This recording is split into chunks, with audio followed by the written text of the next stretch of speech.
దగ్గుగారి వెంకటకృష్ణారెడ్డి గారు. ధన్యవాదాలు అధ్యక్ష.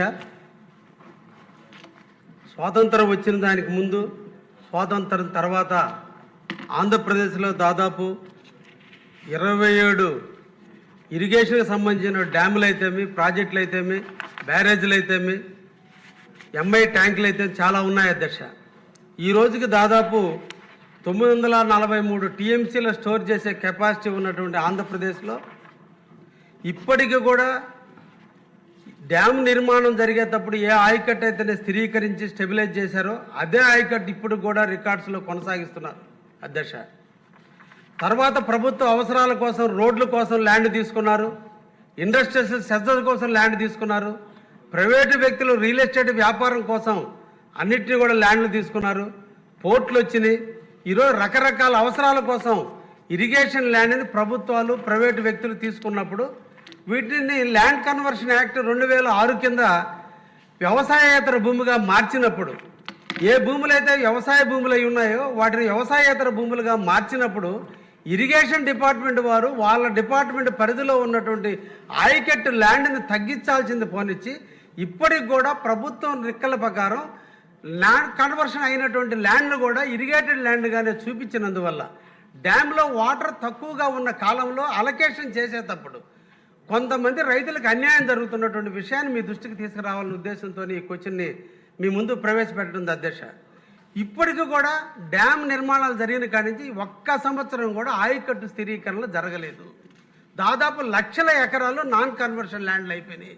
ఆఖరికి మీరు కూర్చున్నటువంటి ఈ స్థలం కూడా ఒకప్పుడు అగ్రికల్చర్ ల్యాండ్గా ఉంటే ఈరోజు నాన్ అగ్రికల్చర్గా దీన్ని కమర్షియల్గా చేసి ఇక్కడ మనకు బిల్డింగ్లు కడితే ఇప్పుడు కూడా ఇరిగేషన్ డిపార్ట్మెంట్ రెక్కల్లో ఇది ఇరిగేషన్ ల్యాండ్గానే చూపిస్తున్నారు అధ్యక్ష.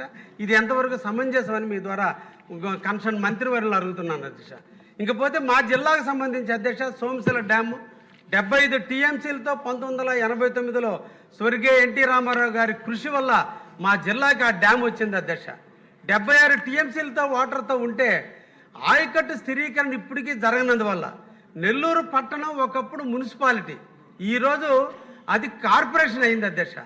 దాదాపు మన మంత్రివర్యులైనటువంటి నారాయణ గారు మెడికల్ కాలేజీ 100 ఎకరాలు ఉంది అధ్యక్ష.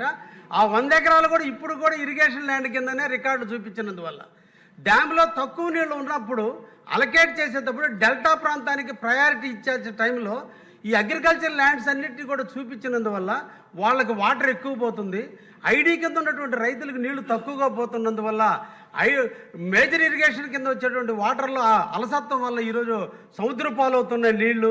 ఇక్కడేమో ఐడి వాళ్ళేమో పొలాల గట్ల మీద తిరిగి ఎండనక వాననక ఇబ్బందులు పడుతూ వాళ్ళేమో పంటలు పండించుకోవడంలో ఇబ్బందులు ఎదుర్కొన్నారు అధ్యక్ష. ఈ సందర్భంగా నేను మంత్రివర్యులను అడిగేది ఇమీడియట్లీ కూడా ఈ స్టెబిలైజ్ చేయండి.